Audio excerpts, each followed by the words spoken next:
Hey, what's going on, guys? Welcome back to this week's magazine review. Today we are on the April 1989 magazine with Elizabeth on front cover, and I just have a feeling that this is going to be a good one. So, let's see what we got to deal with. In this issue, Brutus and the Rooster strut their stuff, and Fuji continues the Powers preparation. Yeah, so at this point, he's already abandoned Demolition, and now he's the Powers of Pain manager. And of course, Elizabeth caught between the two mega powers, Hogan and Randy Savage. Of course, they are dueling at WrestleMania 5.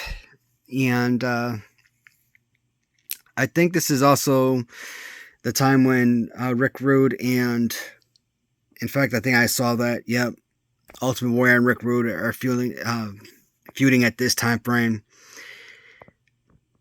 So I'm wondering if this is the time where Ultimate Warrior drops his Intercontinental title to Rick Rude. I'm trying to think back. So I know that Rick Rude became Intercontinental title and won the title from Warrior, and I think Warrior defeated him to win the title back, if I recall correctly, because Warrior was a two-time Intercontinental champion. So I'm wondering if that's what happened during this time period. Again, April of '89. I was only 4 years old, so my memories of this time period aren't the best in the world. So I'm like kind of going off of like flashbacks and recaps and stuff. I'm trying to go back off of memories from childhood, but they're not the best in the world. But that's why I love going through these magazines with you guys. I've never gone through any of these magazines. I never owned any of these magazines. So literally going through these magazines, reviewing these are literally the very first time I've ever seen these. So that's pretty awesome. Jake the Snake. Will this powerful loner be a giant slayer? Last magazine we kind of took a look at, saw him throwing Damien all over him. Kind of a fun fact. I was watching TikTok a couple days ago, and Jake Roberts was doing a podcast, and apparently that's all falsehood. André the Giant apparently was not fearful of snakes at all. And in fact, according to Jake Roberts, Damien actually bit into André once and actually got his fangs embedded into the skin of André the Giant, and he didn't even know that his fangs were stuck into his skin. Not just somebody actually came up to him and told him that the fangs were stuck in there and they had to pull it out and saw the blood and everything. So like in 1989 when Jake throws the snake into the ring and Andre self-eliminates, or when they're like in the middle of the ring and Jake Roberts throws a snake all over him, and or Andre's like off to the side and he kind of does this thing where he kind of falls back and lands into the ropes, right? And you just see, Jake kind of throwing Damien all over him. Andre did an excellent job portraying this fearful giant, terrified of snakes. But in real life, apparently, that was a complete falsity. He was not scared of snakes. And I'm like, well, shoot. I don't care if this man was 2 feet tall or 80 feet tall. Damn, snakes are freaking snakes, man. There are certain creatures on this planet, sharks, alligators, and crocodiles, snakes. I mean, there are certain things in this world that you would not be thought less of if you went running for the hills when you came across their path. Or spiders. Not because they're necessarily terrifying, but they're just little creepy little suckers. I always gotta think back at Home Alone when Marv has the darn tarantula crawling on his face. I swear to God, man, you open your eyes and you got a damn little sucker like that crawling on your face. Who wouldn't be sitting there screaming like a little girl?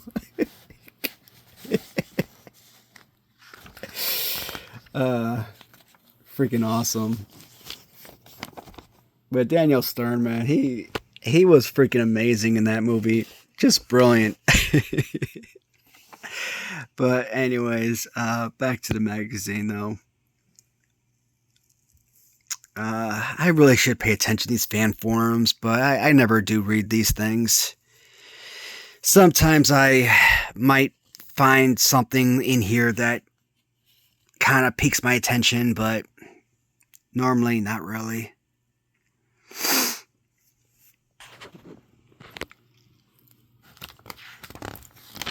I'm trying to get to the results of the 89 Rumble. Now I've watched that 89 Rumble. Ever since I acquired the VHS tape, I've watched that thing a couple times. So I pretty much know exactly what happens. So not anything new am I going to learn about that Rumble, but still, it's always enjoyable to kind of do that little follow through with that event, because I love Rumbles, right? I'll say it a million times. It is my favorite sporting event. All right, now with this advertisement right here, I am kind of getting frustrated seeing the same exact advertisement in every single magazine. They kind of need to move on. That one and the ice cream advertisements, literally in like every single one. Ted DiBiase buys $1 million belt.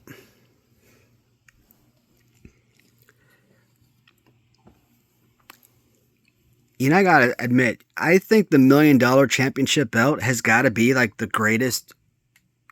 Well, I'll say top 4. Probably one of the top 4 greatest championship belts. It may have never been an official, recognized, heavyweight title belt, but it was definitely one of my favorites.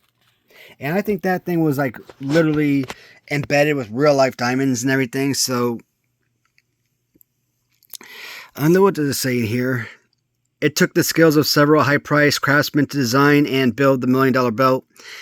The $1 million man, accompanied by the ever-present Virgil, regularly visited the jewelry shop to check on the progress of the project. He was pretty picky about what he wanted, said one of the craftsmen. Every detail had to be exact. I'm glad we're done with it. Okay, so I was hoping that they would talk about, like, the different carats and the different amount of jewels and diamonds and stuff that kind of went into the belt, but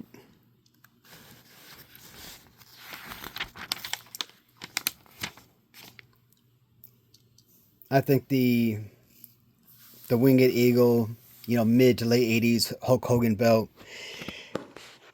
to me, that's synonymous with Hulk Hogan. I don't care who wore it afterwards, with Randy Savage, Bret Hart, Ultimate Warrior, guys like that, right? To me, that's going to be always the Hulk Hogan belt.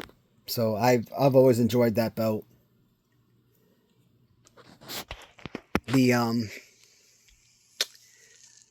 don't know, man, like, ever since I started getting into LJNs and stuff, like the green Iron Sheik Bob Backlund type of belt, and even sort of like the green Intercontinental Tito Santana type of belt, I think that was very similar. Like, I'm even starting to becoming like a huge fan of that green belt now.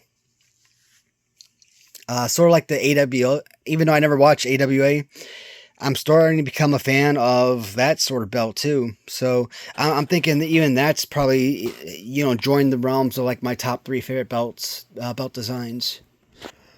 And in fact, I'm trying to look at the big rubber guys up here because I'm trying to see if one of those belts, I think Harley Race up there, but he's like hidden right in the back.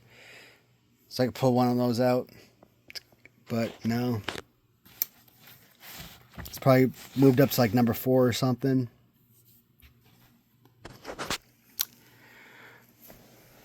Ronnie Garvin. I have an opportunity to pick up a LJN custom of Ronnie Garvin, but because the Jimmy Garvin that I've got, they use kind of like a Hillbilly Jim head with like a Brutus Beefcake body, right? And I don't know. At one point, that Jimmy Garvin custom was like one of my favorites back in the day, but that was like very early stages of my LJN customs, right? Nowadays, because now I've got like what, over like 300 LJN customs, and now I look at like all of my early stage customs, and I'm like, and I compare them to like all the customs I've acquired since over the years, and they have fallen so far back where if I were to buy them today or even look at them today, I probably wouldn't even bat an eye and be like, nah, they would not be added to the collection otherwise.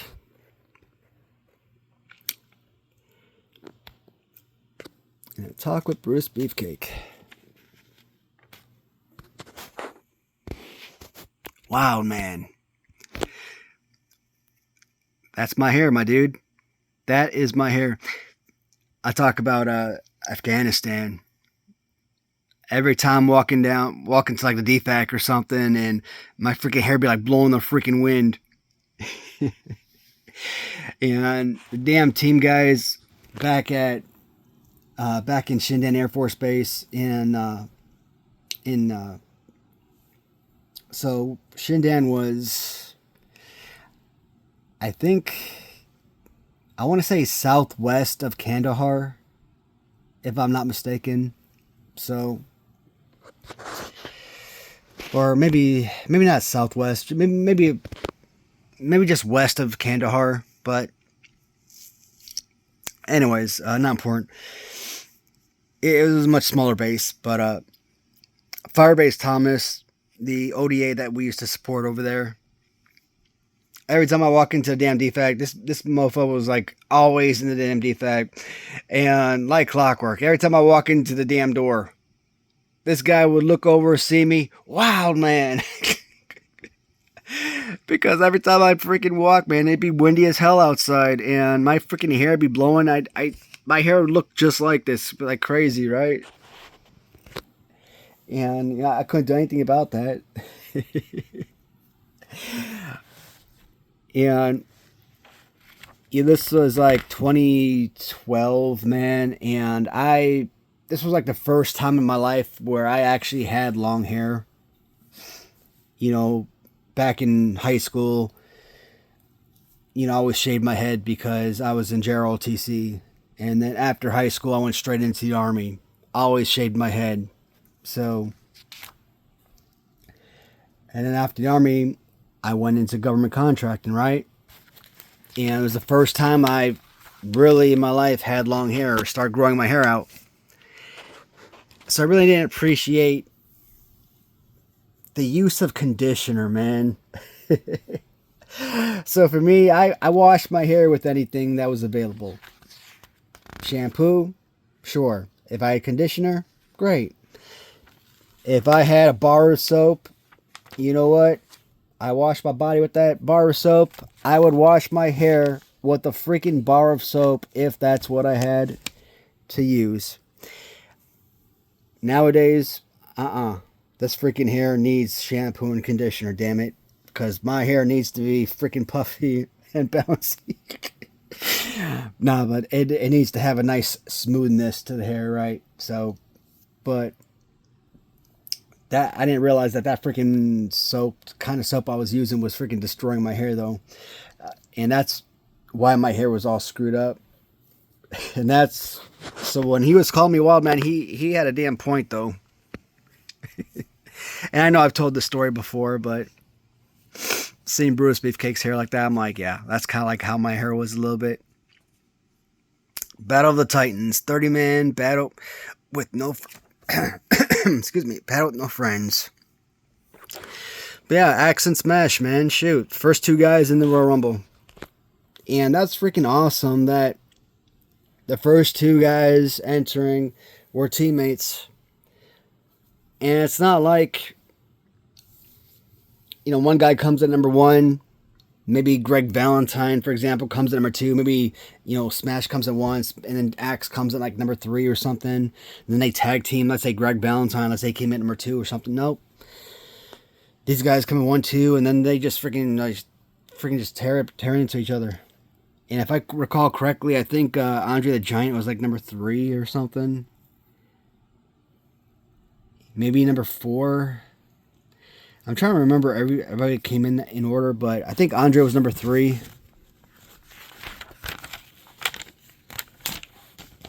But yeah, look at young Shawn Michaels. Mr. Perfect. It's odd seeing Mr. Perfect without a singlet, and for a second there, when I first saw him, I thought that was kind of Lex Luger for a while. For a split second, I thought that was Lex, but, like I said, just for a split second, I realized, no, that's Perfect right there. But seeing him without a singlet, it's odd because that's kind of like his thing, having that singlet. But the 89 Royal Rumble, man, I will still say that the 92 Royal Rumble was probably the greatest ever. 1992 followed by probably 1990. But 90, 91, 92 was right up there. And then 89, 88 were, definitely probably a top 5. Once it got to about 93, it started kind of, I don't want to say going downhill. They were, the 90s were still the best, but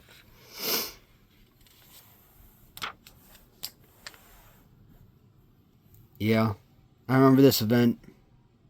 Elizabeth kind of getting knocked out. And Hulk Hogan kind of checking up on her. While Macho Man is in the ring getting his butt whooped.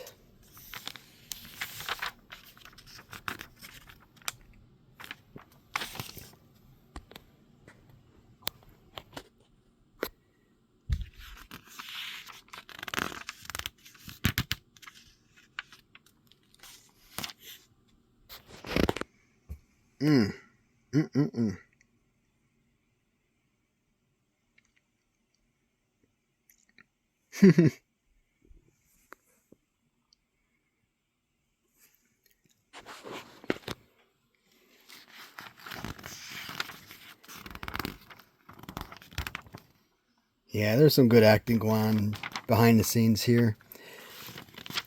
But I think as kids, we are always wondering if there was always something behind the scenes, if there was more than just acting, if this was more than just storytelling, and if there really was something more to it. Like if there really was something between Elizabeth and Hogan. In reality, I don't think so, but hey, you just never know, right? But this was great storytelling and set up the whole WrestleMania event, right?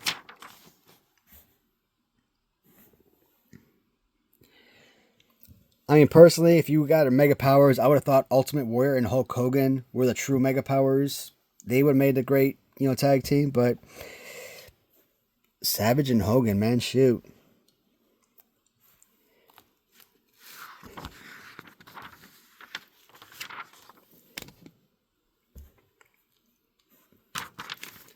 Because I don't look at Hulk Hogan as like a real tag team partner. To me, he is a singles wrestler. Macho Man is a singles wrestler. Even though Bret Hart was like this long tenured tag team guy, to me, he will always be a singles wrestler. I don't know who. Ric Flair. Ric Flair to me is a singles wrestler. Yes, Ric Flair had a tag team title with Razor Ramon. Razor Ramon's another guy. He is a singles wrestler, right? So when you look at these guys, it's really $1 Million Man. I look at these guys as singles wrestlers. Andre the Giant, singles wrestler. I don't care how long, a lot of these guys may have been tagged up with, so and so. There's certain people that you kind of look at as, hey, they will always be known as tag teams. Brian Knobbs, Jerry Sags. They will always be the Nasty Boys. Legion of Doom, they will always be known as a tag team. Even if, even Luke and Butch, okay? For 40 years, they were a tag team. But but they were not always a tag team together. You know, there were gaps in between where there was another member of the Bushwhackers, but for the most part, for 40 years, it was the two of them, right?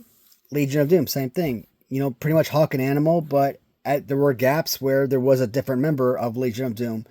But essentially, you had those two guys. So there are certain members, guys you look at, they will always simply be known as single or as tag teams. You will never look at Animal and be like, hey, this guy could be a singles wrestler. You'll never look at Hawk and be like, this guy is going to be a single wrestler. It just can't happen. So you could put Hogan with Brutus Beefcake. You could put Hogan with Macho Man. I think I saw some weird matchup where Hulk Hogan tag team with like Ricky Steamboat. I'm like, that's kind of a weird pairing, but you could put Hogan and Savage together, call them Mega Powers. They had the potential to be the greatest tag team that ever existed. Absolutely. Two of the most dynamic wrestlers of all time.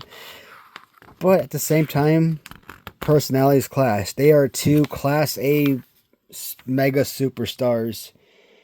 And it just didn't fit for those two type of guys.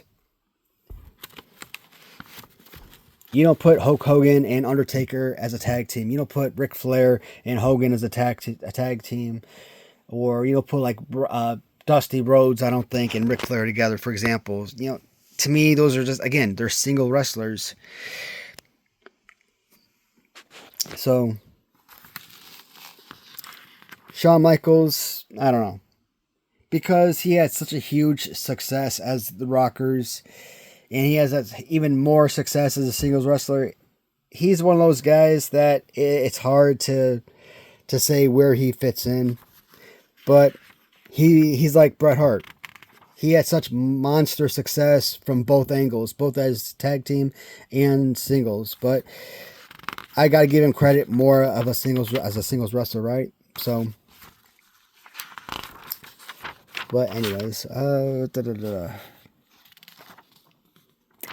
was really hoping that there'd be a little bit more discussion specifically from the magazine, but not a whole lot.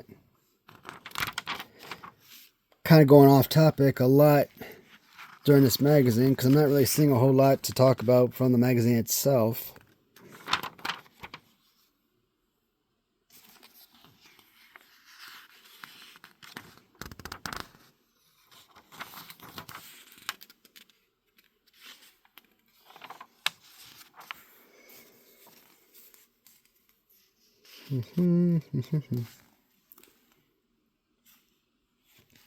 Is that the Brooklyn Brawler?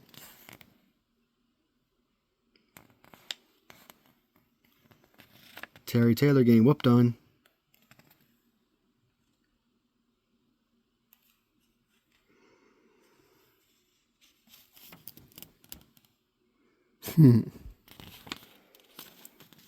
Yep. The vicious sneak attack by the Brooklyn Brawler. Nice. Primetime wrestling. And what would we be without our ice cream advertisement?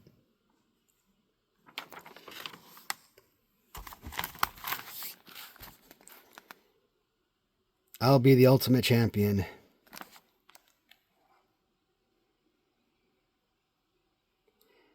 Yeah, I love the Intercontinental title. I think the Intercontinental belt's probably like my second favorite. It's got to be up there, man. It's like right there with the Hogan Winged Eagle belt. It's like my most well-known belt.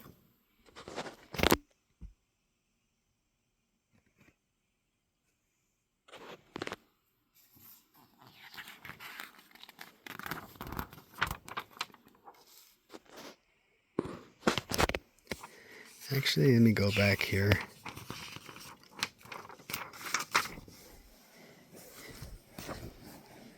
So is this one where Rude, or did Warrior defeat Rude here? The Ultimate Warrior has used his fierce power to rack up a spectacular string of victories in the squared circle. Squad circle. The squared circle.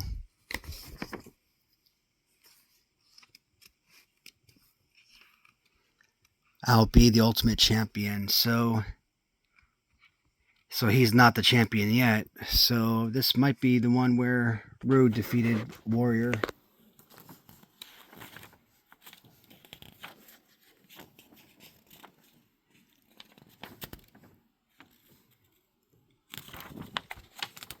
Possibly.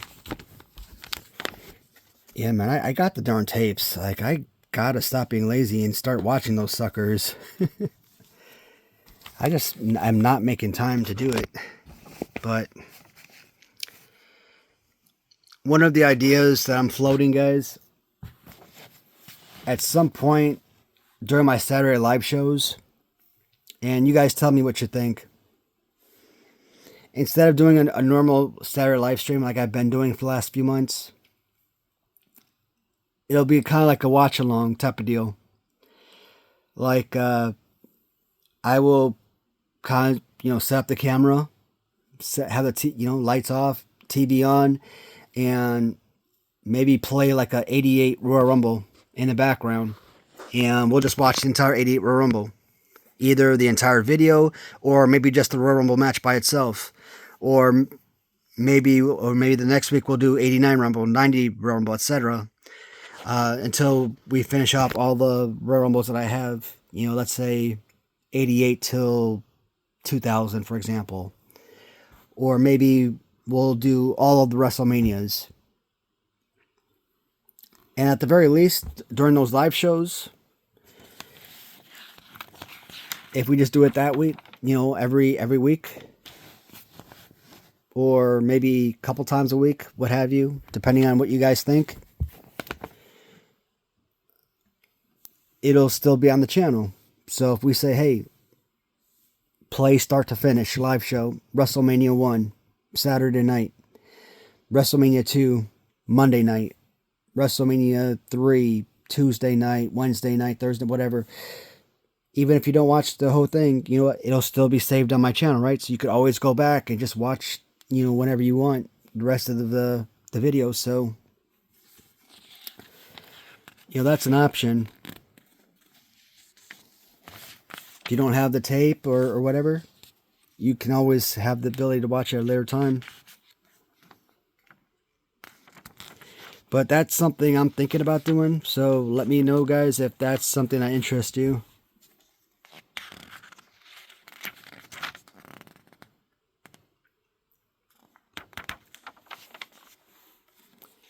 A giant problem. Oh, yeah. It's where André was kind of knocked out, passed out, and friggin' he just let, and Jake just had the friggin' snake all over him.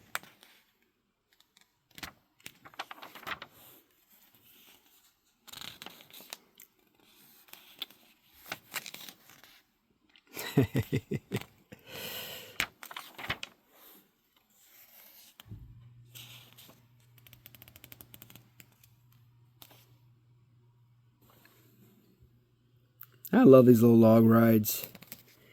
I need to go back to Six Flags Great America, man. It's like one of my favorite rides, the little water park rides, the little log ride, little log roller coaster rides.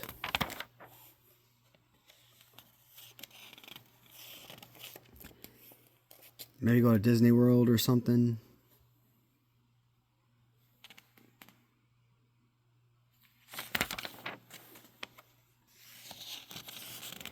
Alright, we're coming up on the last few pages, so this will pretty much knock out this week's magazine. Yeah, that is it. And we might get this under 30 minutes. And that makes me happy, because I don't like these videos to go 30 minutes plus. Just under 30 minutes, guys. Outstanding.